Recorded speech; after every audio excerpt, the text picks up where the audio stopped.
সমস্ত সত্যটা ফাঁস হওয়া মাত্রই এবার চরম অপমানের শিকার হতে হলো ইন্দ্রাণী গাঙ্গুলিকে শ্রীতমার বাবা মায়ের কাছে। হ্যাঁ বন্ধুরা, ভিডিওতে লাইক দিয়ে দেখতে থাকুন। যে মুহূর্তে কিনা সমস্ত সত্যটা ফাঁস হয়ে যাওয়া মাত্রই এক পর্যায়ে শ্রীতমা যখন কিনা বলতে লাগে যে আয়ুষ, এটা কোনো মতে আর যাই হোক না কেন, তুমি অন্তত এই কথাটা বলে নিজেকে বিশ্বাস করাতে পারলে আমাদের কাউকে বিশ্বাস করাতে পারবে না। তাই চলো, বরঞ্চ লগ্ন পেরিয়ে যাচ্ছে, আমাদেরকে এবার বিয়ের আসরে বসতে হবে, নয়তো বা লগ্ন পেরিয়ে গেলে কি হবে বলো তো, একবার ভেবে দেখেছো? ঠিক সেই সময় এই কথা বলা মাত্র শ্রীতমা মা বাবা যখন বলতে থাকে যে অনেক হয়েছে শ্রীতমা, এখানে আর এক মুহূর্ত আমরা অপেক্ষা করবো না, এক্ষুনি চলো আমরা বাড়ি ফিরে যাই।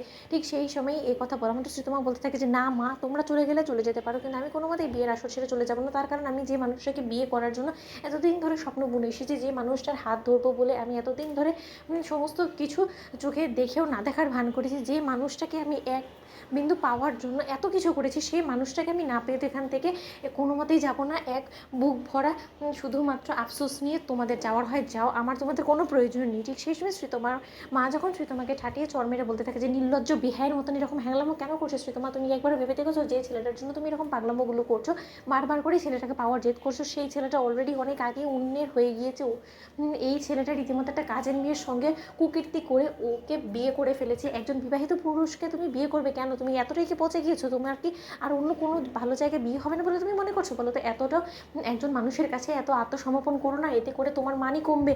শুধুমাত্র তুমি কেন এরকম পাগলামো করছো? আর একটা বাজে কথা তোমার মুখ থেকে আমি শুনতে চাই না, আর তোমার জেদে কথা শুনে আমরা কোনো মতে দমবো না, এক্ষুনি তোমাকে আমাদের সঙ্গে যেতেই হবে। ঠিক সেই সময় এই কথা বলা মাত্র এক পর্যায়ে ইন্দ্রাণী গাঙ্গুলি যখন আয়ুষকে নিজের মাথার দিব্যি দিয়ে বলতে থাকে যে আয়ুষ, তুমি যদি সত্যি আমাকে ভালোবেসে থাকো, কোনো দিনও তুমি যদি আমাকে সম্মান করে থাকো এবং মা বলে স্বীকার করে থাকো, তাহলে আমার মাথার দিব্যি তুমি আজকে এই বিয়ের আসরেই তুমি শ্রীতমাকে বিয়ে করবে।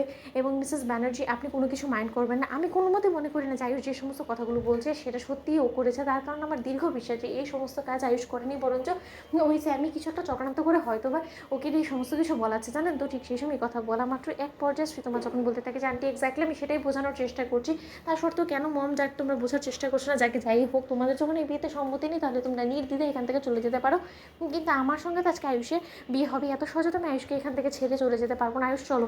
ঠিক সেই সময় এক পর্যায়ে ইন্দ্রাণী গাঙ্গুলি যখন বলতে থাকে যে কী ব্যাপার আয়ুষ, তোমাকে আমি কী বললাম, এক্ষুনি বিয়ের আসরে গিয়ে বসো, শ্রীতমাকে সঙ্গে করে নিয়ে পুরোহিত মশাই আপনিও বিয়ের রীতিমতো যোগাযন্ত্র শুরু করুন। ঠিক সেই সময় আয়ুষ যখন বলতে থাকে যে না মা, বিয়ের জন্য তুমি হাজার দিব্যি দিল, আজ সে সেটা কোনো মতেই আয়ুষ সম্পূর্ণ করবে না। আমি তোমার সমস্ত কথা এতদিন ধরে রাখার চেষ্টা করেছি এই কারণে, কারণ আমি বাধ্য ছিলাম, কারণ কুসুম আমাকে দিব্যি দিয়েছিল যাতে আমি ওর এবং তোমার মধ্যে কাউকে বাছাই করতে হলে যাতে সবসময় আমি তোমাকে বাছাই করি, কিন্তু আজ যে আমি কারো আর দিব্যি রাখতে পারবো না, আজ আমি বাধ্য হয়ে গিয়েছি। তো বন্ধুরা, লাইক এবং শেয়ার করে সাবস্ক্রাইব করতে ভুলো না।